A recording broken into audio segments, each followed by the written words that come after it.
श्रीकमलापत्यष्टकम् भुजगतल्पगतं घनसुन्दरं गरुडवाहनमम्बुजलोचनं नलिनचक्रगदाकरमव्ययं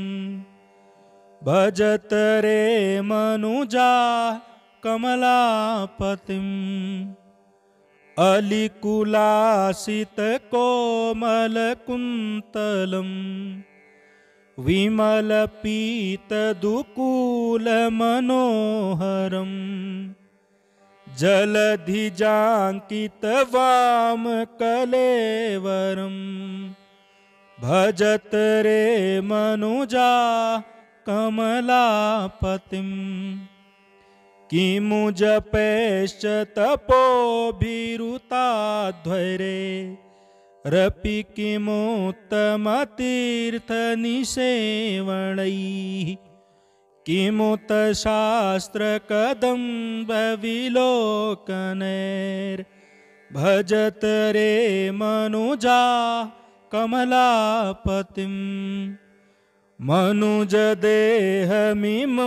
भुवि दुर्लभं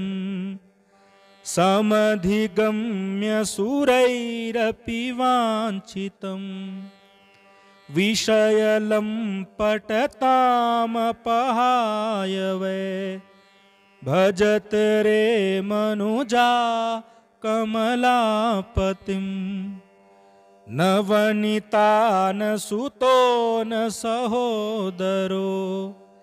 नहि पिता जननी न च बान्धवः व्रजति शाकमनेन जनेन वै भजत रे मनुजा कमलापतिम् सकलमेव चलं सचराचरं जगदिदं सुतरां धनयौवनं समवलोक्य विवेकदृशादृतं भजत रे मनुजा कमलापतिम् विविधरोगयुतं क्षणभङ्गुरं परवशं नवमार्गमलाकुलं परिनिरीक्ष्य शरीरमिदं स्वकं भजत रे मनुजा कमलापतिम् मुनिवरैरनिशं हृदि भावितं शिवविरिञ्चि महेन्द्रनुतं सदा मरणजन्मजराभयमोचनं भजत रे मनुजा कमलापतिम् हरिपदाष्टकमेतनुत्तमं परमहंसजनेन समेरितं पठति यास्तु समाहितचेतसा व्रजति विष्णुपदं स नरो ध्रुवम् भुजगतल्पगतं घनसुन्दरं गरुडवाहनमम्बुजलोचनं नलिनचक्रगदाकरमव्ययं भजत रे मनुजा कमलापतिम् अलिकुलासितकोमलकुन्तलं विमलपीतदुकूलमनोहरं जलधिजाङ्कितवामकलेवरं भजत रे मनुजा कमलापतिम् किमु जपैश्च तपोभिरुताध्वरे रपि किमुत्तमतीर्थनिसेवणैः किमुत शास्त्रकदम्बविलोकनैर्भजत रे मनुजा कमलापतिम् मनुजदेहमिमं भुवि दुर्लभम् समधिगम्य सुरैरपि वाञ्छितम् विषयलम्पटतामपहाय वै भजत रे मनुजा कमलापतिम् न वनिता न सुतो न सहोदरो न हि पिता जननी न च बान्धवः व्रजति शाकमनेन जनेन वै भजत रे मनुजा कमलापतिम् सकलमेव चलं सचराचरं जगदिदं सुतरां धनयौवनं समवलोक्य विवेकदृशादृतं भजत रे मनुजा कमलापतिम् विविधरोगयुतं क्षणभङ्गुरं परवशं नवमार्गमलाकुलं परिनिरीक्ष्य शरीरमिदं स्वकं भजत रे मनुजा कमलापतिम् मुनिवरैरनिशं हृदि भावितं शिवविरिञ्चि महेन्द्रनुतं सदा मरणजन्मजराभयमोचनं भजत रे मनुजा कमलापतिम् हरिपदाष्टकमेतनुत्तमं परमहंसजनेन समेरितं पठति यास्तु समाहितचेतसा व्रजति विष्णुपदं स नरो ध्रुवम् भुजगतल्पगतं घनसुन्दरम् गरुडवाहनमम्बुजलोचनं नलिनचक्रगदाकरमव्ययं भजत रे मनुजा कमलापतिम् अलिकुलासितकोमलकुन्तलम् विमलपीतदुकूलमनोहरम् जलधिजाङ्कितवामकलेवरं भजत रे मनुजा कमलापतिम् किमु जपैश्च तपोभिरुताध्वरे रपि किमुत्तमतीर्थनिसेवनैः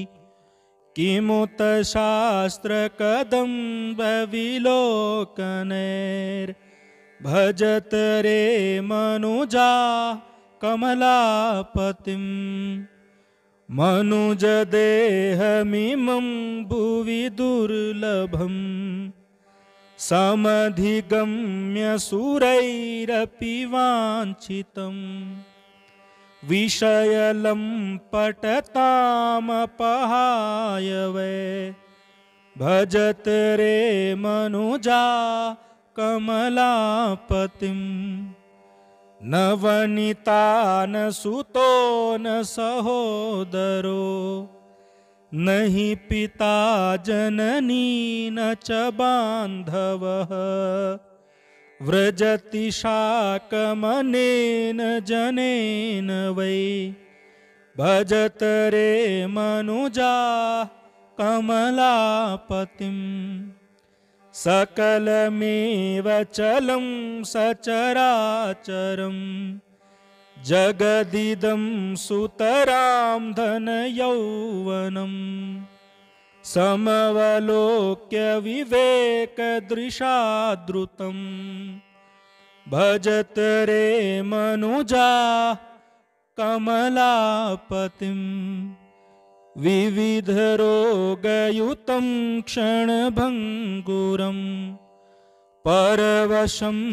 नवमार्गमलाकुलं परिनिरीक्ष शरीरमिदं स्वकं भजत रे मनुजा कमलापतिं मुनिवरैरनिशं हृदि भावितं शिवविरिञ्चि महेन्द्रनुतं सदा मरण जन्म जरा भयमोचनं भजत रे मनुजा कमलापतिं हरिपदाष्टकमेतनुत्तमं परमहंसजनेन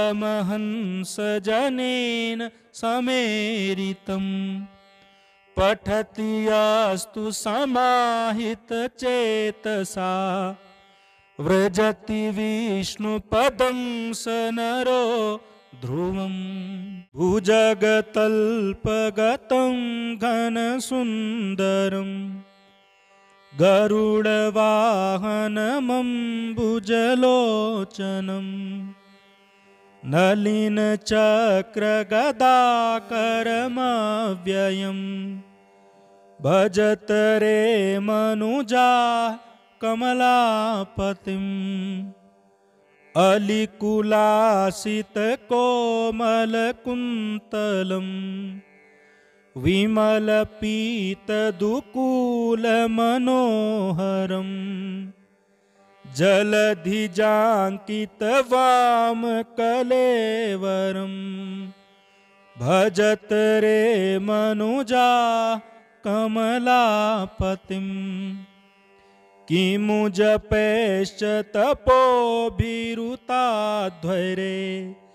रपि किमुत्तमतीर्थनिसेवनैः किमुत शास्त्रकदम्बविलोकनैर्भजत रे मनुजा कमलापतिं मनुजदेहमिमं भुवि दुर्लभं समधिगम्य सुरैरपि वाञ्छितं विषयलम्पटतामपहाय वै भजत रे मनुजा कमलापतिं नवनीता न सुतो न सहोदरो न हि पिता जननी न च बान्धवः व्रजति शाकमनेन जनेन वै भजत रे मनुजा कमलापतिं सकलमेव चलं सचराचरं जगदिदं सुतरां धनयौवनं समवलोक्य विवेकदृशा द्रुतं भजत रे मनुजा कमलापतिं विविधरोगयुतं क्षणभङ्गुरं परवशं नवमार्गमलाकुलं परिनिरीक्ष शरीरमिदं स्वकं भजत रे मनुजा कमलापतिं मुनिवरैरनिशं हृदि भावितं शिवविरिञ्चि महेन्द्रनुतं सदा मरण जन्म जरा भयमोचनं भजत रे मनुजा कमलापतिं हरिपदाष्टकमेतनुत्तमं परमहंसजनेन समेरितं पठति यास्तु समाहितचेतसा व्रजति विष्णुपदं स नरो ध्रुवम् भुजगतल्पगतं घनसुन्दरम् गरुडवाहनमम्बुजलोचनं नलिनचक्रगदाकरमव्ययं भजत रे मनुजा कमलापतिम् अलिकुलासितकोमलकुन्तलम् विमलपीतदुकूलमनोहरम् जलधिजाङ्कितवामकलेवरम् भजत रे मनुजा कमलापतिम् किमु जपैश्च तपोभिरुताध्वरे रपि किमुत्तमतीर्थनिसेवनैः किमुत शास्त्रकदम्बविलोकनैर्भजत रे मनुजा कमलापतिम् मनुजदेहमिमं भुवि दुर्लभम् समधिगम्य सुरैरपि वाञ्छितं विषयलम्पटतामपहाय वै भजत रे मनुजा कमलापतिम् नवनीतान सुतो न सहोदरो नहि पिता जननी न च बान्धवः व्रजति शाकमनेन जनेन वै भजत रे मनुजा कमलापतिम् सकलमेव चलं सचराचरं जगदिदं सुतरां धनयौवनं समवलोक्य विवेकदृशादृतं भजत रे मनुजा कमलापतिम् विविधरोगयुतं क्षणभङ्गुरं परवशं नवमार्गमलाकुलं परिनिरीक्ष्य शरीरमिदं स्वकं भजत रे मनुजा कमलापतिम् मुनिवरैरनिशं हृदि भावितं शिवविरिञ्चि महेन्द्रनुतं सदा मरणजन्मजराभयमोचनं भजत रे मनुजा कमलापतिम् हरिपदाष्टकमेतनुत्तमं परमहंसजनेन समेरितं पठति यास्तु समाहितचेतसा व्रजति विष्णुपदं स नरो ध्रुवम्।